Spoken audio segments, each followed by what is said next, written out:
Friends, எல்லோருக்கும் இனிய நாள் வணக்கம். இப்போ நம்ம எதை பற்றி பார்க்க போகிறோம்னா, வருகின்ற 12/8/2025 அன்று மகா சங்கடகர சதுர்த்தி, அதாவது சதுர்த்திக்கு முன்னே வருகின்ற மகா சங்கடகர சதுர்த்தி. இந்த நாளை தவற விடாமல் விநாயகரை வழிபட்டு அவருடைய அருளை பெற்று நம்மளுடைய கஷ்டங்கள் கவலைகள் தீர சங்கடகர சதுர்த்தி என்று விரதமிருந்து வழிபட்டால் நிச்சயம் நம் வாழ்க்கையில் ஏற்றம் முன்னேற்றம் கிடைக்கும். அருகில் கோவில் இருந்தால் கோவிலுக்கு செல்வது மிகவும் சிறப்பு. அப்படி முடியவில்லை என்றால் வீட்டிலேயே நாம் எளிய முறையில் வழிபடலாம். சங்கடகர சதுர்த்தி அன்று காலையிலே நீராடி விட்டு நாம் பூஜை அறையை சுத்தம் செய்துவிட்டு, சிலை இருந்தாலோ படம் இருந்தாலோ துடைத்து விட்டு, பிறகு பூக்களால் அலங்காரம் செய்துவிட்டு, சிலை இருந்தால் சிறிய பால் அபிஷேகமாவது செய்யலாம்.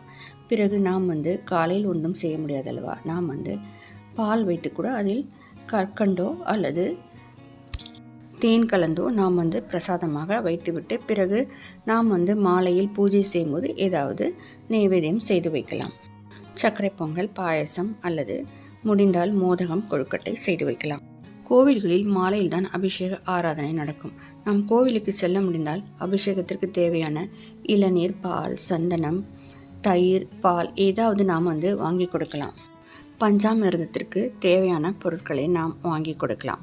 பிறகு நாம் அபிஷேக ஆராதனை பார்த்துவிட்டு அர்ச்சனை செய்துவிட்டு நாம் தேங்காய் கூட தீபம் ஏற்றுவார்கள் சிலர். அப்படி இல்லை என்றால் நாம் 2 அகல் தீபத்தில் நெய்யோ அல்லது நல்லெண்ணெய் ஊற்றி ஏற்றி வைத்துவிட்டு வரலாம்.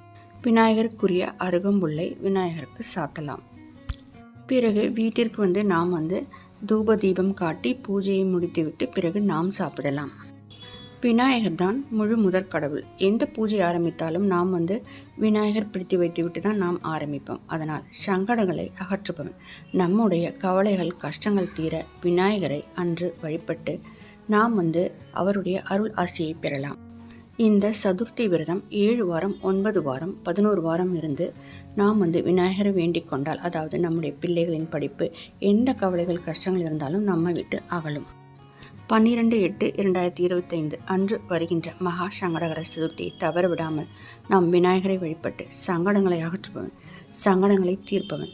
அதே மாதிரி நாம் விநாயகர் அகவல், நமக்கு தெரிந்த விநாயகர் பாடல்களை பாடலாம், விநாயகர் போற்றி சொல்லலாம். பிறகு நமக்கு எதுவும் தெரியவில்லை என்றாலும் நாம் ஓம் கம் கணபதியே நமக என்று 108 முறை கூட நாம் சொல்லலாம். ஃப்ரெண்ட்ஸ், இந்த நாளை தவற விடாதீங்க. ஃப்ரெண்ட்ஸ், இந்த வீடியோ பிடிச்சது லைக் பண்ணுங்கள், ஷேர் பண்ணுங்கள், மறக்காமல் சப்ஸ்கிரைப் பண்ணுங்கள். Friends, thank you.